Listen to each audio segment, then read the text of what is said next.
माई रे माई का हरे अरे बड़ी जाड़ लागता राती के रे तो कमरा गुजरा नहीं खे तोरा जाड़ लागता अरे वो बात नहीं करे रे ऊपर का फीलिंग समझो फीलिंग तू का होला रे मार मुंह भाई के काका कहेला कहिया ले लिख कहला मतूरी के करा से कहीं दिलावा के मजबूरी रे माई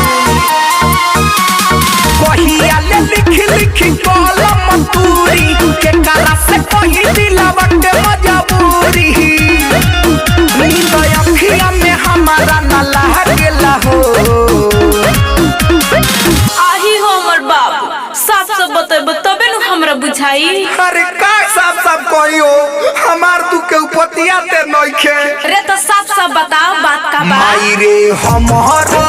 कराई दे तू सदिया सोहर दिया बड़ी लागेला हो केहू बुझत नइखे दिल के दरदिया सोहर दिया बड़ी लागेला हो अच्छा सही बात बा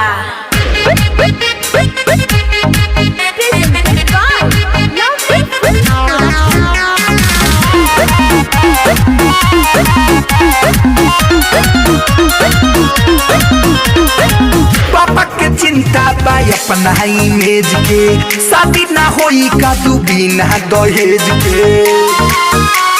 रे माई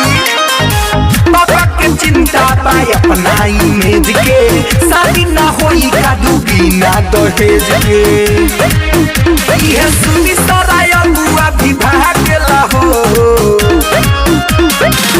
अच्छा एगो बात बताओ कितना सिफारिश होता मौसा अगुआ ले काई रहले पापा को तेरे बिलोरो चाहिए जेप्सी चाहिए बताओ ना हम का करी आई हो हमार बाबू ओहो चुप हो जा माई रे हमरो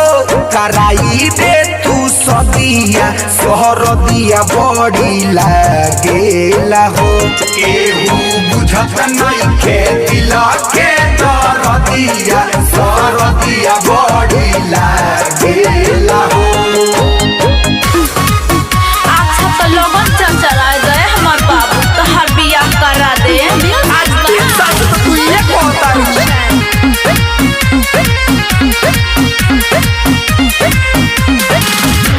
के कोहरई हमके सतावे परता तोरो माई खाना बनावे ए माई जाला के कोहरई हमके सतावे परता तोरो माई खाना बनावे शिव प्रेमी अभिषेक कोई है मांगला हो चल तोरा बाप से बतियाई हाँ माई चल तो का हो ऐसो का लगन में हमर बेटा के शादी ना होई नु तो कह देता नहीं ठीक ना हमारा बबुआ के शादी ना कराइब तो खाना ना भेटाई नु हो हमहु नहीं हर में छोड़ी चली जाइब तो खाना के बनाई नु हो देखो बुझाई आजा तो हे बुढ़ी हो जाई पहले या मोजराए दो